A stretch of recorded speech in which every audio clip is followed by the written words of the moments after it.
इस वीडियो में हम समझेंगे रेट लॉ और स्पेसिफिक रेट कांस्टेंट।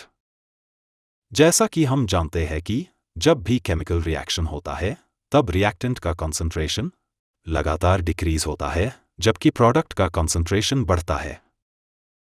इस प्रोसेस को हम ग्राफिकली कुछ इस तरह से रिप्रेजेंट कर सकते हैं। हम इसमें देखते हैं कि इनिशियली रिएक्टेंट का कंसंट्रेशन हाई है, प्रोडक्ट का कंसंट्रेशन 0 है।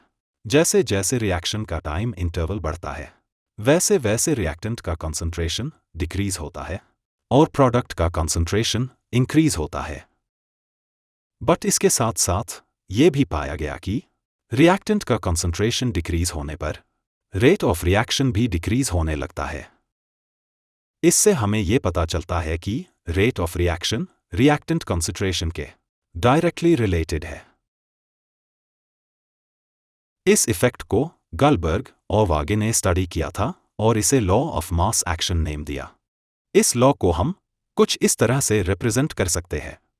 मान लीजिए कि एक जनरल रिएक्शन कुछ इस तरह से है। यहाँ कैपिटल ए और बी दो रिएक्टेंट है और स्मॉल ए और बी उनके कॉन्सेंट्रेशन कोएफिशिएंट है, यानी कॉन्सेंट्रेशन वैल्यूज है। लॉ के according rate directly proportional to A to the power A B to the power B होगा। उसके बाद इसे कुछ इस तरह से लिखा जाएगा।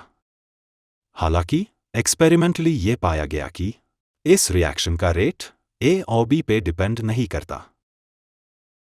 मान लीजिए कि एक्सपेरिमेंटली रेट रिएक्शन अल्फा और बीटा कॉन्सेंट्रेशन पे डिपेंड करता है।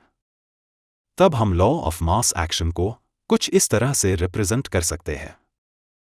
Rate directly proportional to the A alpha B beta. उसके बाद इसे कुछ इस तरह से लिखा जाएगा। Rate equal to A alpha B beta.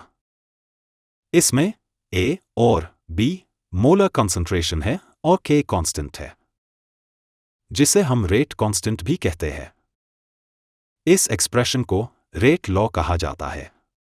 अब अगर हम इस इक्वेशन में कंसंट्रेशन को यूनिटी मान ले तब रेट इक्वल टू के होगा। कंसंट्रेशन को यूनिटी मानने पर कांस्टेंट के की वैल्यू होती है, उसे हम स्पेसिफिक रेट कांस्टेंट कहते हैं। इस वीडियो में अभी के लिए बस इतना ही।